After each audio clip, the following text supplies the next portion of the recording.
네, 앞서 뉴스 세계 시간에도 전해드렸는데요. 청와대 여야 대표 회동이 무산된 것과 관련해서 서로 내탁 공방이 벌어지고 있습니다. 진실이 뭔지가 궁금한데요. 여기에다가 광복절 기념사를 둘러싼 광복회장의 기념사를 둘러싼 논란과 공방도 아주 거센데요. 자, 이런 문제 모아서 이분에게 한번 질문 드려보도록 하겠습니다. 미래통합당의 대변인을 맡고 있는 배준영 의원 전화로 연결합니다. 나와 계시죠? 네네. 네, 안녕하세요, 대변인님. 일단 네, 지금 안녕하십니까? 네, 이 그 여야 대표회동 이야기부터 좀 여쭤봤으면 좋겠는데요. 이 청와대 네. 쪽에서는 최재성 신임 정무수석이 인사차 예방을 했을 때 분명히 그 제안을 했다 이렇게 주장을 하던데 그게 아닙니까?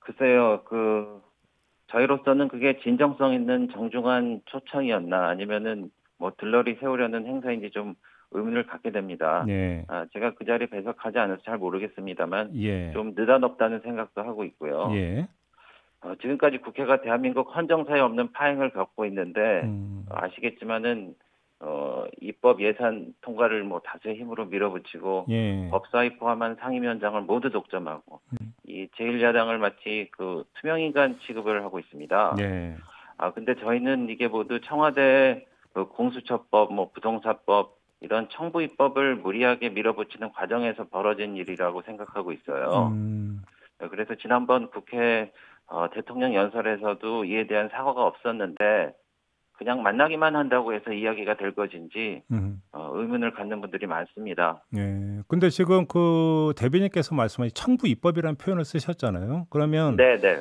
결국은 어떤 이 청부의 주체는 청와대라는 말씀이신 건데 오히려 네. 그럴수록 대통령과 김종인 비대위원장이 그러니까 얼굴 맞대고 이야기를 좀 나누는 게 필요하지 않겠습니까?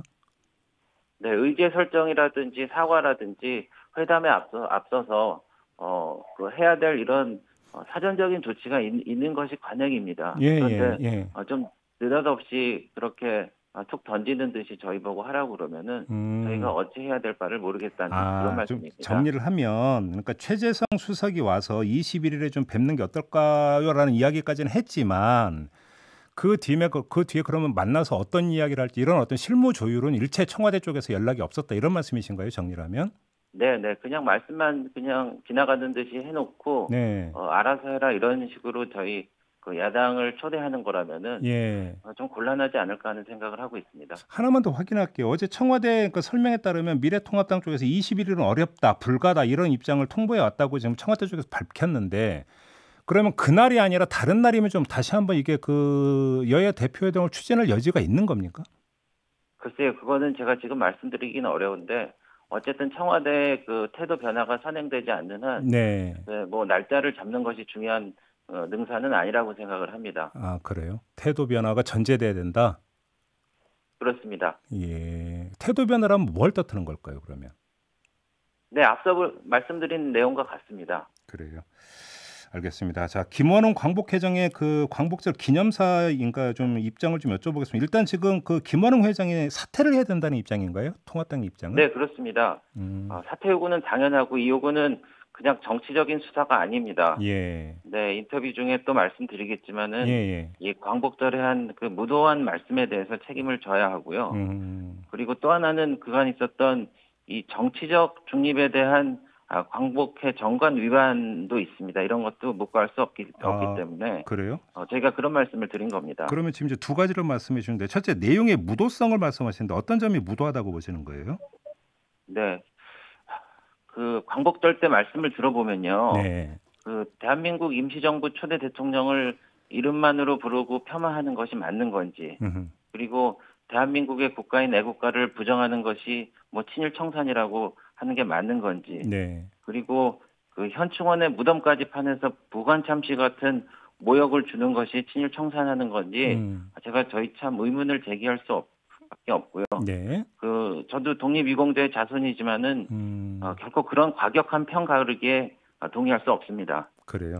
그런데 지금 예를 들어서 이제 역사 학계 쪽이나 이런 데에서 이승만 대통령의 친일 행적에 대한 문제 제기는 계속 있었고 또 네, 그러니까 그 애국가를 작곡한 안익태의 경우에도 여러 가지 행적에 대해서 이제 그 문제가 있다는 보도도 이미 그 전에 많이 나온 바가 있지 않습니까? 네. 아마도 이제 김원훈 광복회장 같은 경우는 여기에 토대를 두고 이야기를 한 것 같은데요.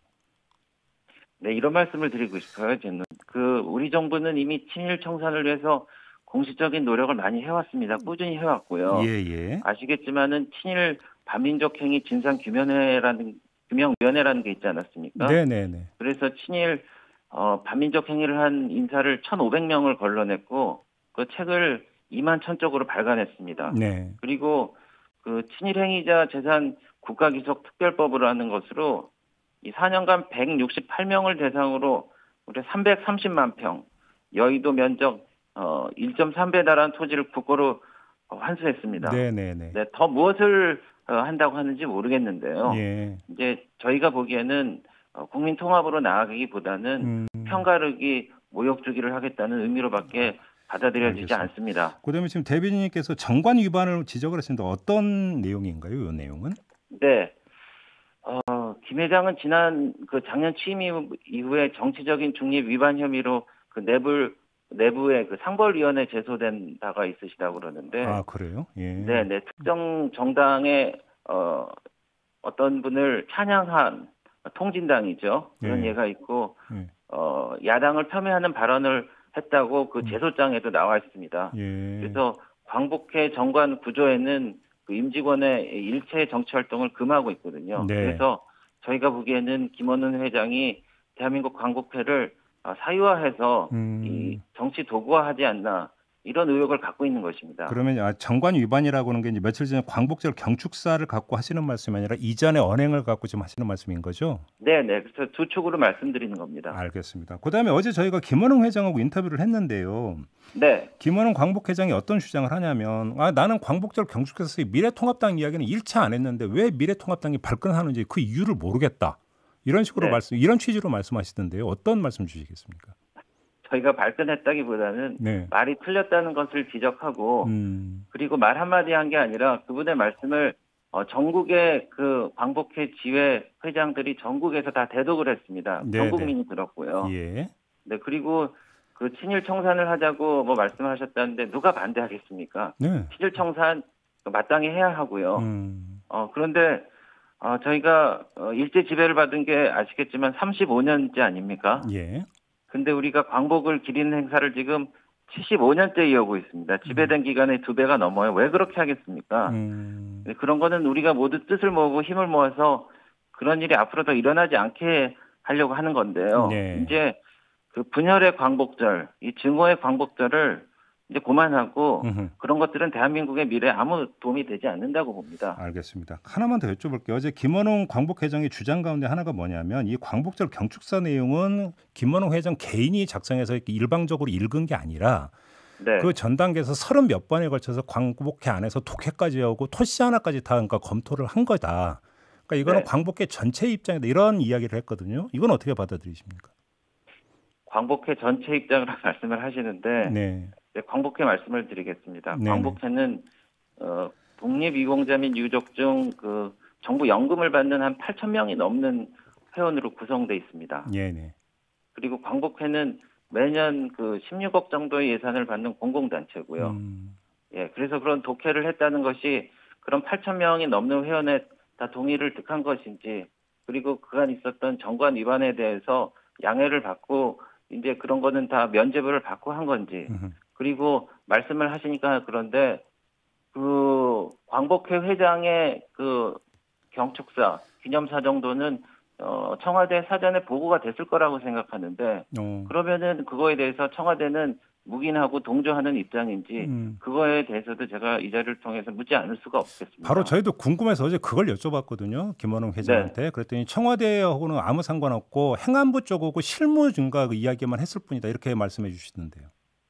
네, 청와대 시스템을 조금이라도 아시는 분이라면은 대통령이 임석한 그렇게 중요한 행사에 그리고 대통령이 계시는 상황에서 앞서 광복회장이 말씀하시는 그 회견문이 그렇게 보고가 안 됐다는 거는 정말 이해하기 힘든 그런 부분입니다. 알겠습니다. 이 관련해서 마지막으로 이 질문을 좀 드려볼게요. 그러면 광복절에 광복회장이 광복절 경축사를 이야기하면서 친일 청산을 이야기를 하는 것은 어찌 본다면 당연한 일이 아니냐는 일각의 주장이 있지 않습니까? 그리고 거기에 예를 들어서 그러니까 대한민국의 초대 대통령과 대한민국의 애국가 작곡가 이야기가 나왔다라고 한다면 네. 그 문제의 심각성에 대해서 어떤 정책 판단을 내리기 전에 그 진위부터 한번 그 머리 맞대고 그러니까 논의하고 조사하는 게 우선 아니냐 이런 주장도 있단 말이죠. 이건 어떻게 받아들이세요? 아까 말씀하셨다시피 말씀드렸지만은 저희가 이미 75년 동안 광복절을 기념하고 있고 네. 그간에 우리가 많은 노력을 해왔습니다. 그리고 많은 결과물을 냈고 이제 네. 그것을 다시 드러내서 이제 비판하고 분열하자는 거는 편가르기로밖에 보이지가 않고요. 네. 그리고 제가 이 말씀을 드릴게요. 그 광복회 홈페이지 첫 화면에 광복회는 국민 화합을 선도합니다라고 되어 있습니다. 예. 근데 광복절에 그 회장님의 말씀은 국민 화합을 선도하기는커녕 분열시키고 있고요. 네. 다시 말씀드리지만은 그 회원들의 뜻을 대표한다고 보지도 않습니다. 그리고 우리 사회를 75년 전에 그 좌우 간의 극심한 편가르기와 그 갈등 상황으로 끌고 가자고 하시는 것 같은데 그거는 온당치 않은 것 같습니다. 그러면 좀 대변인님 말씀을 다시 한번 그 정리차 확인 질문만 드리면 75년의 과정이 있었기 때문에 친일 규명이나 친일 정산 작업은 어느 정도로 완료된 것으로 봐야 된다 이런 말씀으로 이해를 하면 될까요, 대변인님? 여러 정부를 통해 갖고 저희가 많은 노력을 해왔고 네. 그래서 그거를 진실을 규명을 하고 그걸 네. 미래를 위해서 저희가 화합을 하는 걸로 가야지 그거를 자꾸 그 편가르기의 수단으로 정치 도구화하면 안 된다는 말씀을 드리는 겁니다. 알겠습니다. 좀 다른 문제 네. 하나만 좀 여쭤볼게요. 지금 그 네. 광복절 광화문 집회 있지 않습니까? 네.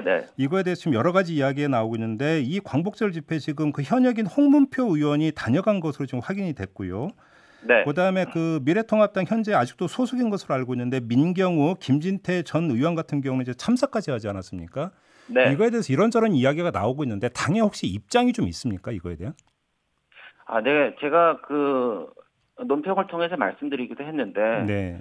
그 수도권에 급속도로 확산되고 있는 코로나19의 방역을 위해서 그 모든 국민은 정부의 방역에 적극적으로 협조해야 합니다. 네. 그래서 이는 그 예외가 있으면 안 된다고 생각하고요. 예. 그 정부는 국민의 건강과 생명을 지키기 위해서 최선을 다해주길 바랍니다. 예. 근데 한편으로는 광복절날 그 광화문에 있었던 수많은 사람들의 정부에 대한 그 비판의 목소리는 정부와 여당은 겸허히 받아들여야 된다고 생각을 하고 있습니다. 예, 이제 거기서 이제 그 나왔던 주장은 어떤 그 자체로 이제 국민들 판단에 맡기면 될 문제인 것 같고요. 이제 방역 쪽에만 초점을 맞추면, 그러니까 처음부터, 그러니까 집회가 열리기 전부터 지금 코로나 문제가 있는데 이렇게 대규모 집회가 열릴 수 있는 것이냐라는 우려가 있었잖아요. 그럼에도 불구하고 미래통합당 소속의 전현직 의원이 참석한 것에 대한 어떤 정치적 논란이 있어서 질문을 드리는 거거든요. 네, 무슨 말씀인지 알겠습니다. 예. 혹시 그거에 대한 당의 입장을 좀 밝혀줄 수 있는지를 좀 여쭤보는 겁니다. 예. 저희 당의 입장은 제가 방금 말씀드린 바와 같습니다. 그래요? 민주당 쪽에서는 집회 참석 의원 제명하라 이렇게 요구를 하던데 이건 어떻게 받아들이세요? 네. 그건 민주당의 주장이니까 네네. 저희가 좀 살펴는 보겠습니다만은. 예. 그러면 지금 거기에 참석했던 그 당 소속 인사들 혹시 코로나 검사는 받았는지 확인을 해보셨어요, 의원님? 저희가 당 차원에서는 그거는 참여를 저희가 얘기한 적이 없습니다. 그래서 그래서 제가 그거를 일괄적으로 제가 말씀드릴 수는 없겠습니다. 알겠습니다. 네. 자, 오늘 말씀 여기까지 듣도록 하겠습니다. 고맙습니다, 의원님. 네, 감사합니다. 네, 지금까지 미래통합당 대변인을 맡고 있는 배준영 의원이었습니다.